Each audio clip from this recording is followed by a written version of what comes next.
Welcome to Women's Wealth, the podcast with me, Joanne. My mission is to educate, inspire, and empower you all to step into your own life of wealth. That feeling of being so rich in your mind, body, and soul. I'm so happy to have you here. Let's get straight into it. Hello, welcome to Hello, welcome to the first episode of 2025. We're joined again today by Dorothy. Teddy's just snapped at her, so she's feeling a little bit sorry for herself. And she got her first period on Christmas Day. So she's still, what day are we on? It's New Year's Eve today. So she's has a little bit of time left on that. I know, Dorothy, I shouldn't be telling everybody, should I? Probably a little bit too much information. But today, first of all, Happy New Year. I'm so glad to have you all back.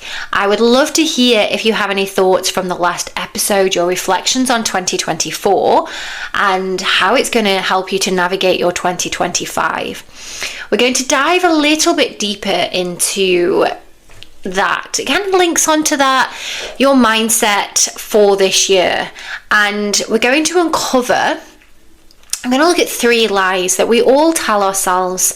We're going to pull these lies apart and we're going to use the truth we can take from these lies to help us to navigate through 2025, to help us to let go of any limiting belief, negative thought patterns, anything we were doing in 2024 and previous years, making 2025 the year where you really grab it by the balls. You know, you're going to take it, you're going to run with it, and you're going to really live the life that you desire this year. And just take a moment to reflect on how you feel at the beginning of a new year. Do you sometimes just think or feel, more of a feeling, same shit, different year? You put all of these wishes, manifestations, intentions, New Year's resolutions, whatever you want to call them, in place. But deep down, somewhere deep down in your gut, in your subconscious, you really do think or feel that this year's not going to be any different. Like, what's going to change? And it's kind of an underlining. I've had it, writing all down the wishes, the desires, and, deep down in my mind, I'm like, well, I don't know why I'm doing this because nothing's going to change. It's kind of a tick box activity that we feel like we should do, and we feel like we should be ready to make all of these changes just because it's a new year. Sometimes we might not be ready to change, and I mentioned in the last podcast that time is, we construct time, but it is nice to have these times to reflect and to put new things into place. And it might be that, you're having these thoughts, and like I've said, I've been there, you're not alone, that same shit, different year, nothing changes, nothing's going to be different, I've got the same job, I'm doing everything's just the same, I'm just going to plod on and just tread water forever and ever and ever until the day I die. But what I want to share with you today is exactly why these thoughts are holding us back. Why, when we truly believe that nothing's going to change, that nothing changes. And I'm not talking from a spiritual or woo-woo point of view. I'm talking about you, me, us mapping out our own lives and believing the lies that we tell ourselves. So we've spoken about this before, I've mentioned it before, but your thoughts are powerful. And we control our thoughts. That's how powerful we are, that we have control over our thoughts. However, and I'm guilty, I'm holding my hands up to this. And even now, even though I put the work in, I still have thoughts that I have to catch and think, oh my God, where did that just come from? Like, what? And it kind of shocks me. I'm like, no, I don't want that. But it just comes out of nowhere. And you'll know it, like, I don't want to think. Why am I thinking about that? And sometimes it can be weird. I've got a little bit of OCD, and for my anxiety, I get intrusive thoughts, and sometimes I'm like, oh my God, that's, too many horror movies. I'm not going to go into the details. I have got a podcast on intrusive thoughts, actually. Go back through. But we get these thoughts, but it's what we do with these thoughts that really matter. Because these thoughts then can trigger the way that we feel emotionally, mentally, physically. So if we're constantly having negative thoughts about ourselves and about the world around us and about, our future, our past, that's going to show up in our negative emotions. And then because we're feeling negative emotionally, we're going to be feeling negative mentally. And because we're feeling negative mentally, we're not going to do the things. We're not going to go for new jobs. We're not going to go out to meet new people. We're not going to start new hobbies because we need to feel motivated to do that. And when you're mentally drained and mentally exhausted and emotionally exhausted, you're not going to do all of those things. You just literally treading water forever and ever and ever until the day that you die. I know that's a bit extreme, but it can be that if you don't take control and really look at what's going on inside your mind. And a lot of these stories that we tell ourselves feel true because we've said it to ourselves so many times. If we hear something 8 times, we're likely to adapt it. And I learned that when I was teaching. So we were told, teach something 8 times, it's going to sink in. Now, of course, as a school teacher, if you're listening to this, you'll think, oh my God, we don't have time to do things 8 times. But it's just having that repetition. So if you think some of your thoughts you may have had daily for years and years and years, of course you're going to believe them. And we choose what we believe in. That goes for anything. So as you know, call me a conspiracy theorist, I call myself a truth seeker, but I choose to believe in some of these things that come into my head, and I have questions about those, and I'm choosing to believe them. And it's the same if you follow a religion, you're choosing to believe that religion. Nothing is forced on us when it comes to belief, because we choose to take that belief on. And this goes for our thought patterns about ourselves and our lives and the world around us. So we're really going to challenge those today. I want to really break them apart so that we can step into 2025 feeling like we have control. And this is something that you're not going to listen to this podcast and suddenly have it all fixed. But what I would like, my intention for the podcast today, is for you to start reflecting, to start thinking about, right, okay, why am I thinking about this? And I control this thought and I can change it. I'm just going to give you a really quick example before we dive in too deep. So the beliefs, of course, the way we see things, it's all our perspective. And I used to be the glasses half empty person instead of the glasses half full. And what that means is that you look at the things that you have, or rather you look at the things, you focus on the things that you don't have. So you might be thinking, I'm 40. Oh my God, I'm old. I don't own a home and I'm single. I don't have any children. I don't like my job. Oh, the weather's crap today. On and on and on. Any of these thoughts that might pop into your head, and you might have a friend that is this, that everything they pick up on is a negative. They believe it all to be negative. Instead of switching your perspective to see the actual, there's positives in all of those things. If you're 40, 50, 60, amazing. A lot of people don't live that long. A lot of people don't make it to their 20th birthday, 21st birthday, 30th birthday. When we hit these milestone ages, we need to take a moment and be grateful that we have our health. We are alive. We live to see another day. And again, that might sound dramatic, but we will all have. I have friends who I think about, every now and again. I'm like, oh my God, they're eternally 30. They never made, it's hard to grasp. So I had a friend who died, and I was thinking about him the other day actually, and I can't remember what year it was. I'm guessing 2008, but he was a little bit older. So he was 30, which is really young, but I looked up to him like he was, really grown up. He was this, oh my God, he's 30. And he unfortunately died out of the blue one night. He was party boy and it caught up with him. And I was thinking about him the other day that, he's eternally 30, and just now I'm older than him, and it's really weird. So of course it's not that weird because it's time. But just then thinking like, God, he never got chance to experience marriage if he wanted to get married, and children, and just growing through his 30s. And I'll always remember he said to me this is kind of sort of a side story, but his words stick with me. We were having a conversation one night and he asked me what I was afraid of, and I said, I don't want to die, I'm afraid of dying. And he said, well, what was it like before you were born? Oh, of course. I was like, I don't know, I wasn't born. He's like, exactly, that's what it is like when you die.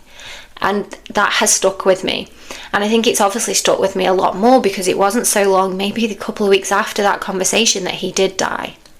But just bringing that back to, what we're talking about today and these beliefs. And I really think that when I reflect and think back to him, that, yes, he died, but those words that he said to me just stick with me. And it reminds me to be grateful. It reminds me not to be scared. I choose to not be scared of what's to come. Of course, I don't want to die. I'm probably still a little bit scared, but it really soothes me. I know I went off on a bit of a tangent there, sorry.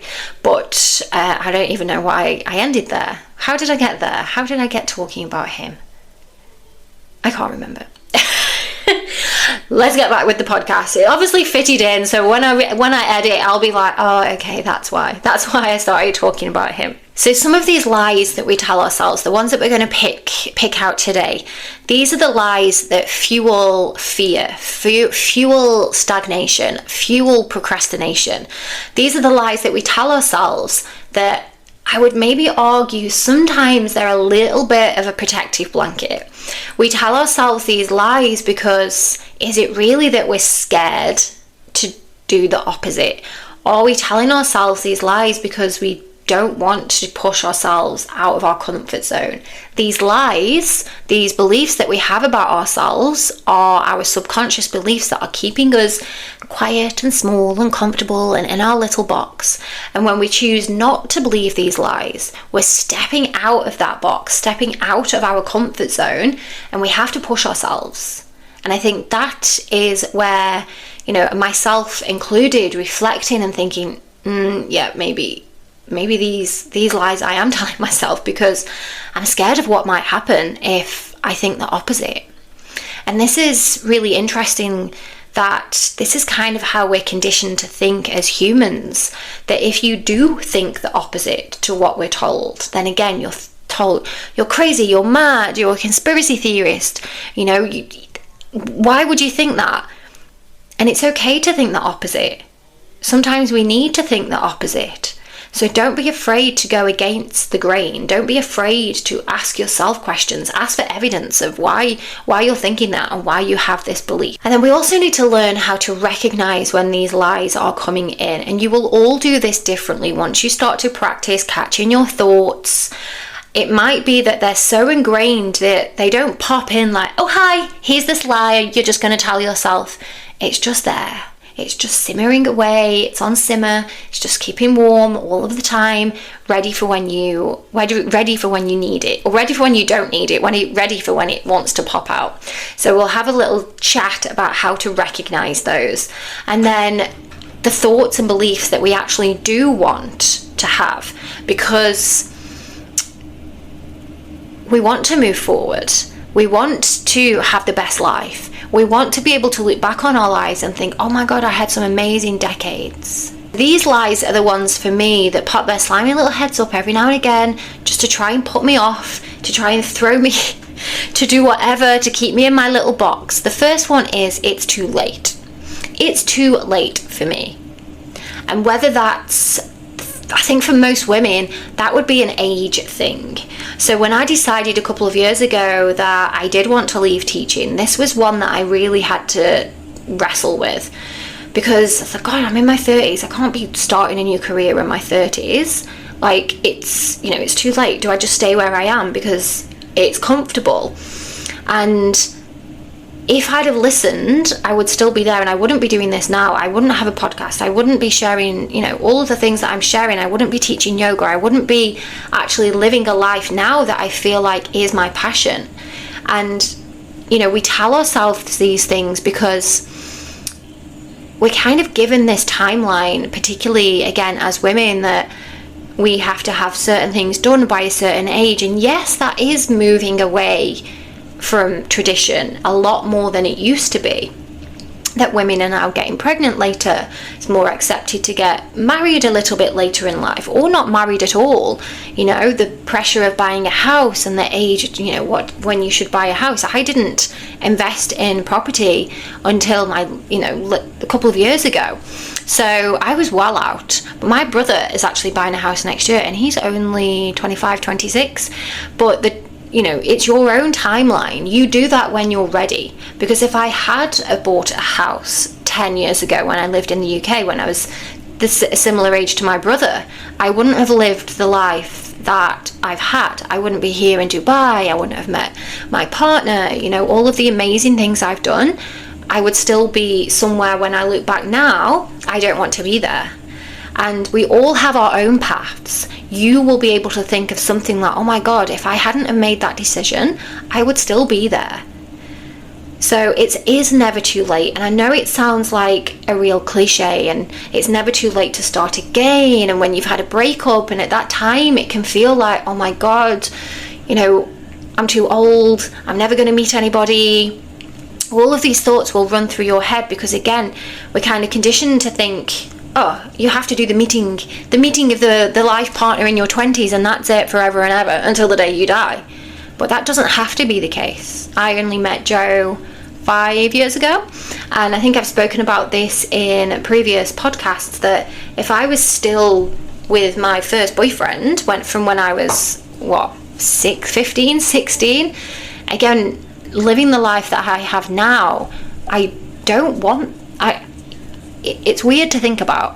So just take a moment just to reflect for yourself. Anything that at the time you thought that it was too late, anything at the time that you were like, oh my God, I'm too old, I can't do that. And now look where you are. And you may have done it once, twice, 3 times, 4 times, started new jobs, getting in new relationships, having children, all of the things. So just remind yourself that you can do this at any age. When I was doing my research for this, I pulled out a few little late in life famous people. This one's very random, but I'm going to go with it because it came up. Colonel Sanders founded KFC at the age of 65 after a lifetime of failures and career changes. He was 65. Vera Wang didn't enter the fashion industry until her 40s. Julia Child didn't publish her first cookbook until she was 50. So these examples just show that success doesn't have an age limit. And this lie creeps into me sometimes when I'm thinking about what do I want to do and what do I want to do next. I'm like, oh my God, I'm too old to do that.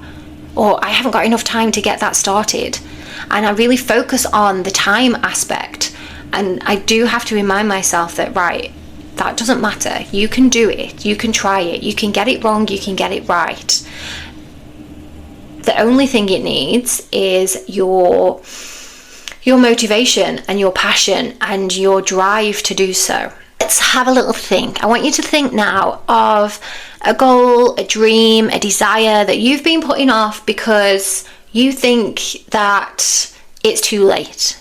Whatever that might be, try and think big. So for example, I've not said this out loud. Do I say it? I don't know. I would love to write, I'm going to say it, I'm going to put it out there because it keeps popping up in my head. And I'm just going to give a live example here of my limiting beliefs. So I would love to write a book. And even when I say that, I feel like, what? Like, what would you write a book on? And these are the thoughts that run through my head straight away. Who's going to want to read your book? What have you got to say? What would you write a book on? And next year, I am going to I'm not going to commit to writing a book because, again, like the reasons I've just said, I also don't know, but I do feel driven. So what I am going to do is when things come to me, I'm going to write them down. I'm going to write down ideas for what I could possibly write a book on. I might not even have the information of what I want to write a book on yet. It might come next year. But there's something that every now and again when I'm in my car, I'm listening to I listen to audiobooks as I'm driving and I think, I could do this. And there's just a little bit of a, go on then, you can do it. But again, these negative thoughts, who'd want to read it? What are you going to write about? So I want you to think, and again, for me, my subconscious there is like, that's a stupid idea. So your stupidest idea, write it down and then break it into small chunks. So one of my small chunks is just to, when these ideas come into my head, jot it down. What would I like to write a book on? Would it just be, reflections of, would it be an ebook? Would it just be reflections on how I overcame my anxiety? And, sometimes I think I could write a book on being an expat or freelance and the stories that go with that. So these ideas, as they come, I'm going to start writing them down. That's going to be my first few steps. And what then happens is, once we do have a little bit of momentum, through these small consistent steps, this is when there can be a breakthrough. This is when the idea might happen. This is when something might come along and we're like, oh my God. For me, it might not be a full book. Maybe it's a chapter in a book. Maybe someone asks me to write for a magazine, but there's something there. See, these ideas, this is what I need to write down to get my momentum. So a little live reflection there for you guys, just to, inspiration, go big. See what and then break it down into small chunks. Lie number 2, I'm not good enough. This is, again, one of those lies that come up. I've just done it, haven't I? I have just done this lie that I'm not good enough to write a book. I've just done all of the things that I'm telling you to do today. When I come up with that idea, that this is something that pops into my mind, I've just done it, that I'm not good enough to do that. I've just done it live in front of you. But this is a lie that, again, we tell ourselves, and this comes from, on my own reflection, from school, I think. I think when we're in school, there's always this element of competition. There's always this element of who's done the best in the class, who's, got the top marks, and you never remember the times that it was actually you. You always remember, or you have that feeling that it was never you. And of course, as an adult, you can look back and think, oh gosh, they were really clever. So of course they're going to get, top marks in the test every single time. But it's these little things, and I know that's a really trivial example, but it's these things that happen to us over the years that put into our minds that we're not good enough. Not getting the best score on the test, not getting the boy that you fancy, not winning the race, not getting a job, and we bank all of these, oh, I wasn't good enough for that, that's why I didn't get it. Oh, I'm not good enough, so I'm not. And then as an adult, we have this solid belief that I'm not good enough. And I also think that a little bit of this belief comes from that it's seen quite negative to be like, I'm the best, I'm good enough for this, I can do it. People go, oh my God, look at her, she's a bit of a big head, or she's, a bit cocky. And we need to, again, retrain our brains that we are good enough. We are enough. We have skills and mannerisms and ideas and ways that we are within ourselves that other people look at and go, oh my God, look at what she's doing. We just don't allow ourselves to mirror that. So when we're looking at people thinking, oh my God, she's amazing. And for me, it might be yoga. I'll watch other teachers or watch other people doing yoga. I'm like, oh my God, they're way more flexible than me. I don't say it like that. Oh, I don't teach properly. I don't use those words. And then it can take for someone to come up to me at the end of the class to tell me how much they love my class, to then remind myself that I am good enough in my own way. I have my own way of doing things. People come to me because they enjoy my class, and these just little thoughts that, again, it's very quick to come in. We'll see someone doing something and then again we tell ourselves, I'm not good enough. I'm not as good as them. I can't do that.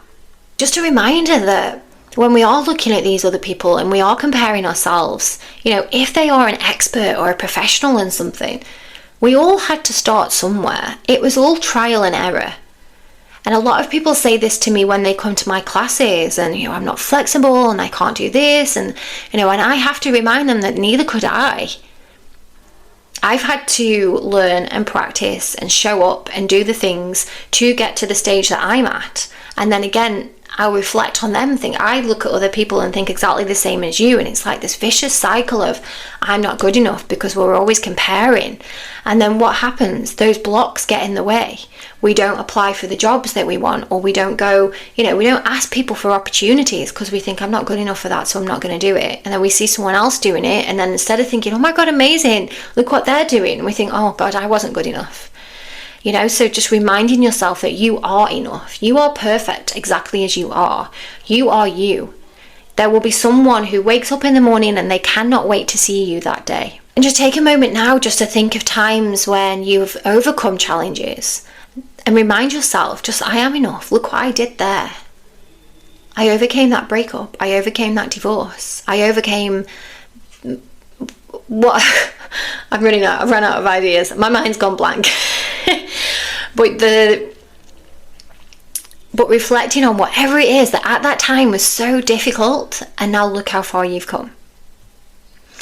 So again, if you've got a journal or you're going to go away and just reflect on the podcast today, I just want you to reflect on one thing you've done well today.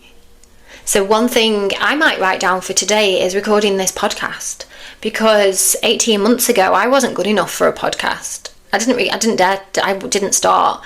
And then other people would tell me that they wanted to start a podcast, and I would think, oh, I'm not going to because they are. And even now, sometimes someone has a podcast, or I see someone else with their fancy recording equipment and they're in a studio, and I do have a thought, a brief split second, that, oh, mine isn't as good as theirs because of X, Y, Z. And I do have to remind myself again that Joe Rogan started in his bedroom. And it's funny that only a couple of weeks ago I was having this conversation with my partner that, Joe Rogan only started his podcast in his bedroom, and the first episode is really grainy, and I was just saying out loud all the things to make me feel better, that I'm not in a fancy yoga studio, not in a fancy podcast studio. I don't have fancy equipment, Yes, I have an editor and I have a ring light, but that's it at the moment. And my subconscious belief of I'm not good enough then boils down to the equipment and not actually me. And I was listening to another podcast, and they were talking about someone had left a podcast and they'd lost thousands and thousands and thousands of subscribers. And it was a really nice reminder that people subscribe and people listen because it's you. So for me to reflect there that people listen because it's me, and not because of the equipment and the stuff that I have around me. Because you can have all the equipment and all the gear, but still not be very good at what you're doing.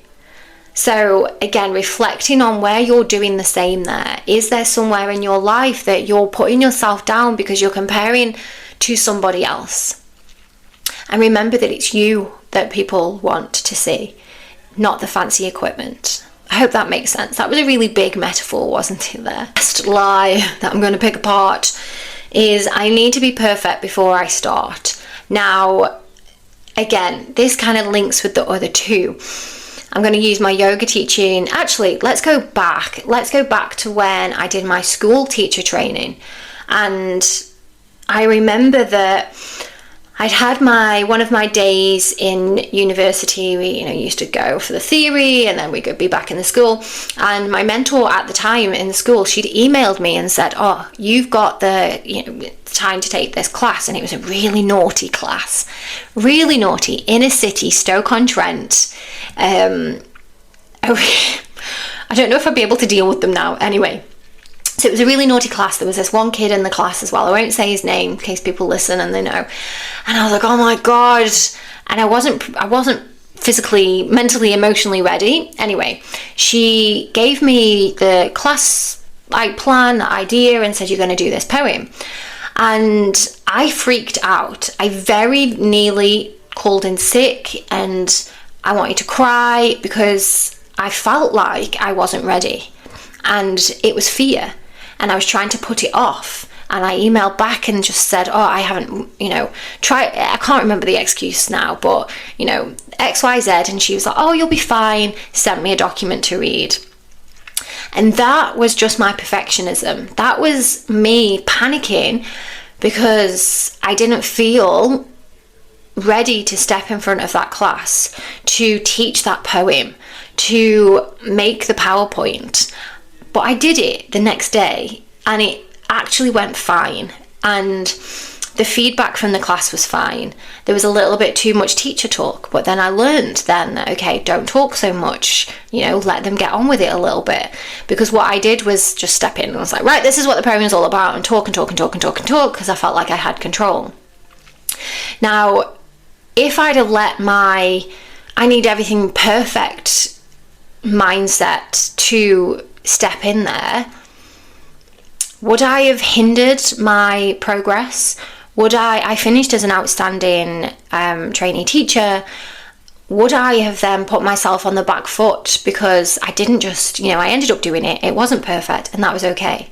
If I'd have tried to wait, would the perfect time ever have come? Would I have always been nervous? Yes, probably, because it was a very nerve-wracking class. But by the end of the year, I was in there. I was teaching on my own. I had the naughty boy eating out of the palm of my hand. And it was good. And he's reached out to me as an adult and he's like, oh, miss, you're a really good teacher. They didn't realise I was a trainee teacher. Fast forward to when I've taught my first yoga class. And I think that I said, well, I was going to put only 5 spaces because I was nervous. And I was like, I don't want more than 5 people. I don't want more, trying to put it off. And I had everything written down and practicing the flow. And then when you come to teach, you realize, oh, these people in front of me, aren't advanced, so I can take some things out and I don't have to, I can move things around and, I can play around, but without getting these things wrong and actually seeing that, oh, sometimes I need to adapt on the spot. No matter how perfect my plan is, I need to go with it. And then what happens is, because you let go of perfection, you're able to progress, because you're able to get things wrong and learn. So stepping into, again, for me, mentoring in 2025, when I launched my face yoga, of course I've done the trainings. I am a little bit nervous about sharing it, but now that I know that I don't have to be perfect, because if I don't know something, I can go away and have a look. I can advise, I can do my best, and I'll learn as I go. I'll get feedback and people will tell me whether things were good and whether things felt right or the opposite of that. So really letting go of everything needs to be perfect before you do something, and just allowing yourself to learn, to progress. We don't get on a bike straight away and we're able to ride a bike, and we can't jump into a swimming pool and we don't instantly swim, and all of these things that we can't drive as soon as we get into a car, and we have to learn how to drive. If we let this perfectionism get in the way of all of these, we wouldn't do half the things that we do as adults, because we would have put the fear into us as children, as teenagers, as young adults. And I really think that a nice mantra for this is done is better than perfect. Done is better than perfect. So at least you've done it, at least you've tried. And you'd say this if you've had children. You'll tell your children that, don't worry, we can try again. And I used to say this to the children when I was teaching in class, that, how are you going to know if something's right if you haven't made a mistake? It's hard to get something perfect first time. Do you think all of the things that we see around the world and, movies and music, and they would have had lots and lots of takes? The Instagram models and people that we see, and we take a selfie and we're like, oh my God, that's disgusting. And then we compare ourselves, they've probably taken thousands of pictures to get that one. So done is better than perfect.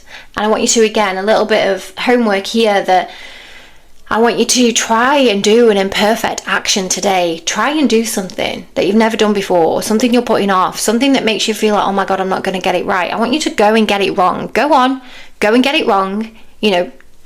Try it, see how it feels, because it doesn't feel as bad as we tell ourselves. We don't need to be perfect. How do we move forward? First of all, you need to recognize your lies. So my 3 lies: it's too late for me, not good enough, I need everything to be perfect. I know when those lies are coming in, and it's all self-doubt, it's all perfectionism, it's all procrastination. So when I feel that this is coming in because I've recognized these lies that I tell myself, I take a step back. And whichever lie it is, I then try to reframe it. So, it's too late. It's never too late. You know, if my grandma, who's in her 80s, said to me, oh, I want to do X, Y, and Z, I'm not going to say, you're too old, Nan. You're not going to do that. You can't go dancing lessons. You can't ride a horse. I'd be like, oh my God, Nana, amazing. Amazing. Yes, go and do it. So taking a moment just to reflect on, okay, who would I tell someone else that they're too old, that it's too late for them? Or would you encourage them to do it? So put your grandma, your granddad, you know, someone older than you. How would you talk to them? Talk to yourself in exactly the same way. Show yourself that love, that care that you would to them. And you remind yourself it's never too late. You're never too old. And we live in a time now where we have access to seeing amazing people. I follow this lady on Instagram from one of my previous podcasts, and she's 80 something and she's bodybuilding and she's doing all these amazing things. I'm like, oh my God, she's got an amazing life. And would I ever say to her, oh, come on, duck, sit down. You're a bit old for this now. No, I wouldn't. And I shouldn't do the same to myself. The same way that I'm not good enough. I have to remind myself that everyone has to start somewhere. Everyone was a beginner at some point. So again, would I tell my best friend that she's not good enough to do something? Absolutely not. How would I talk to her? I would remind her of all of the amazing things that she is good at and all of the amazing things that she's done, so that I can show her that, look, you can do this. Go off and get it. The same with the perfectionism. So it's about catching it. Ooh, I've done it today when I was talking about the book. What I'll do today is I'm going to finish this podcast. I'm going to write those things down that I said. I'm going to stop that you can't do that belief to I'm actually thinking about it and I'm writing things down. And I would love you, if you're writing these in your journal or make an Instagram post or anything, or if you just have any questions and you want to share, please do so. I would love to hear the lie, and I want to hear how you flipped that around. In 2025, and this whole podcast isn't about wishing for change, isn't about wishing that things were different. It's about creating. So your future isn't set in stone. Your future isn't set in stone. It's built by the actions that you take today. So reflecting, doing those small steps. Every step you take, no matter how small, moves you one step closer. So let 2025 be your breakthrough year. Let 2025 be the year when you are actually like, do you know what? F it. I can do that. I've been wanting to do that for a long time. And as I'm saying this, all these things are popping into my head that I want to do. I'm going to start ballet dancing next year. Ballet, as in Belly. I'll share once I start, but that's another thing that I've been putting off because you can't do that. It's a bit silly. Why are you starting something new now? I'm going to. So I'm going to end the podcast there. Please reach out to me. Please share me the lies and the truths that you're now telling yourself. Remember, you are enough. Remember, it's never too late. And remember that done is better than perfect. See you next week.